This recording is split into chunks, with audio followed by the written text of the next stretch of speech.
Today, I'd like to share with you a thought from Titus chapter 1 about how a leader in God's church must not be violent, and then to see how that applies to us today. Here's the verse. Titus chapter 1 verse 7 says that a bishop must be, and then he says at the end of the verse, not violent.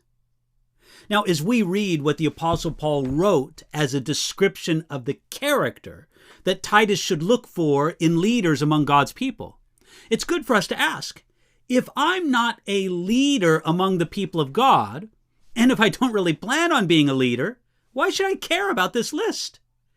I can think of a few reasons why every Christian should care about this list of qualifications for leaders that's in Titus chapter 1. First of all, every Christian should care about this list because it gives God's description of what spiritual maturity and godliness practically look like. We may never have the calling to leadership, but every Christian should grow towards the character that is found in a godly leader. Number two, it helps us to understand what God expects of the leaders we should respect and pray for in God's church.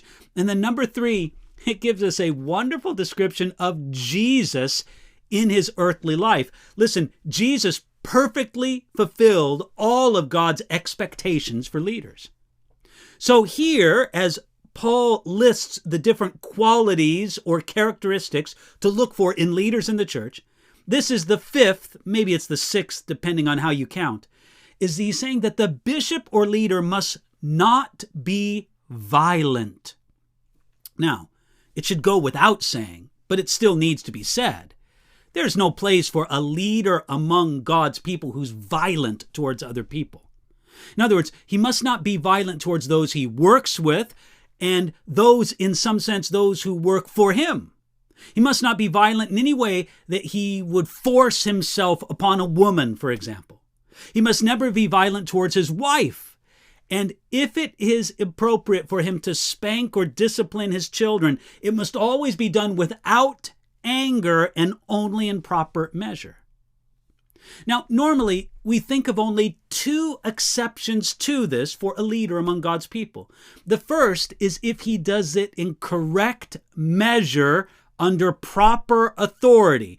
For example, as a soldier or as an officer of the law. Soldiers and police officers sometimes need to be violent.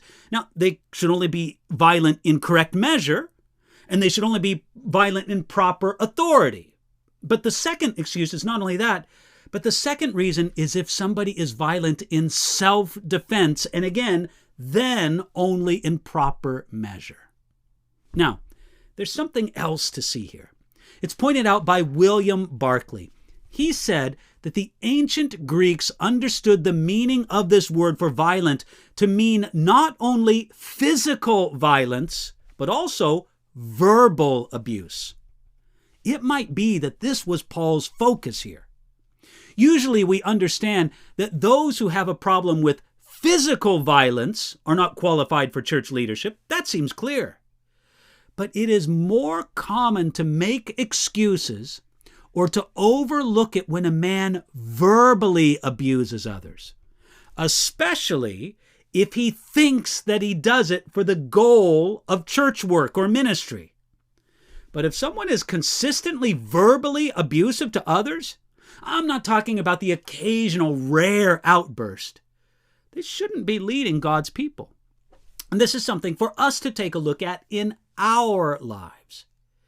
We, as a measure of our spiritual maturity, should never be violent in our actions.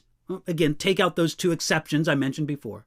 But neither should we be verbally abusive to others. We can ask God to deal with this in our life today.